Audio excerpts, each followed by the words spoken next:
Perhaps the most sinister, dangerous thing anyone can do is caring. Hey, you should be grateful to me for staying here. Benevolence is a great human quality, and good intentions are a lot better than bad ones. Showing a little mercy and compassion? Freedom fresh out of that stuff. But think about the incredibly fine line between the words zeal and zealotry.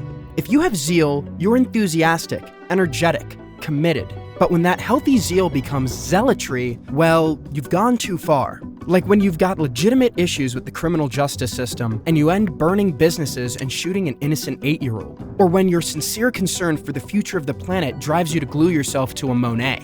Or when you're so committed to protecting biodiversity and the welfare of all living things that you murder a guy for being rude to a waiter, all for the greater good. You can find answers by studying the moralistic mass movements of today. Or you can watch Cowboy Bebop.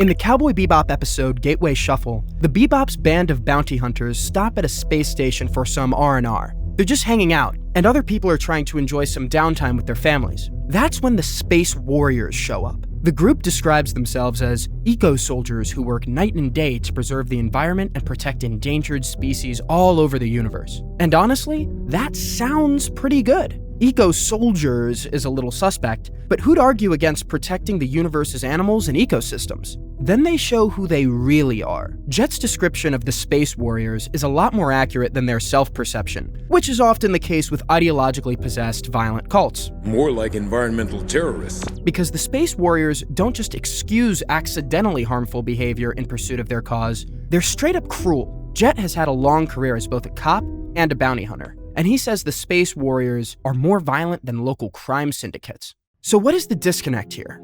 First, consider how it's counterintuitively better if they were just petty gangsters with no conscience. A group of 2-bit hustlers and fraudsters is somehow much less dangerous than a group possessed by an ideology that justifies violence against innocents to achieve their vision of the greater good.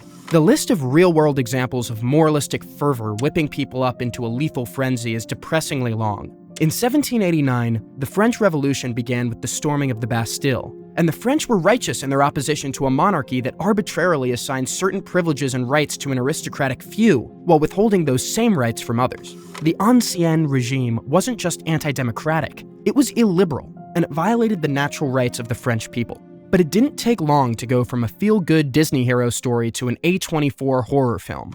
Robespierre and the radical Jacobins indiscriminately slaughtered innocents, all for the supposed benefit of the French nation and its people. You know what they say, live by the guillotine, die by the guillotine.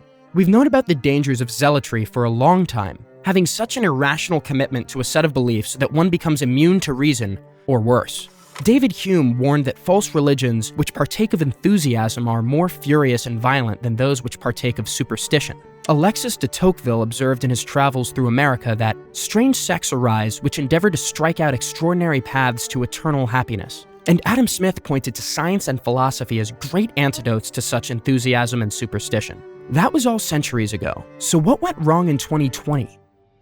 Americans were rightly upset by graphic footage of an agent of the state needlessly compressing the neck of an already subdued suspect with his knee for nearly 10 minutes. Activists called for better police training, the abolition of qualified immunity, and the provision of actual accountability for illegal behavior. But the activism went beyond all that.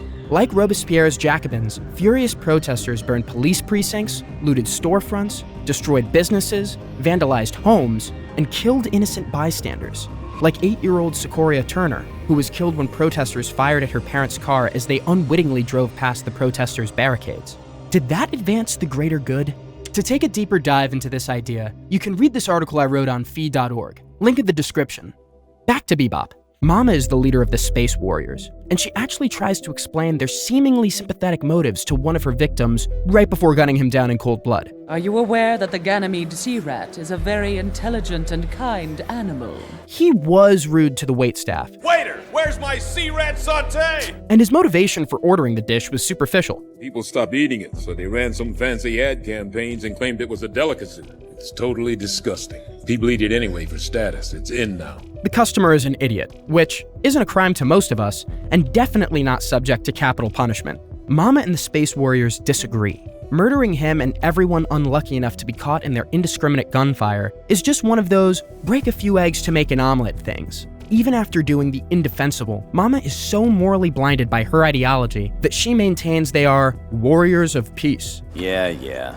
We saw how peaceful you are. It's easy to snuff people out when you don't regard them as people. The Space Warriors anthropomorphize animals to grant them membership in our moral community of human beings. But then they debase people by likening them to animals. And are committing crimes that cannot be amended. To put it simply, bugs. The list of people who have explicitly reduced human beings to insects includes Adolf Hitler, Joseph Stalin, Benito Mussolini, Mao Zedong, and Pol Pot, all of whom were convinced they were remaking the world into a better, safer, more prosperous place, at least for certain people. You don't want your name on that list.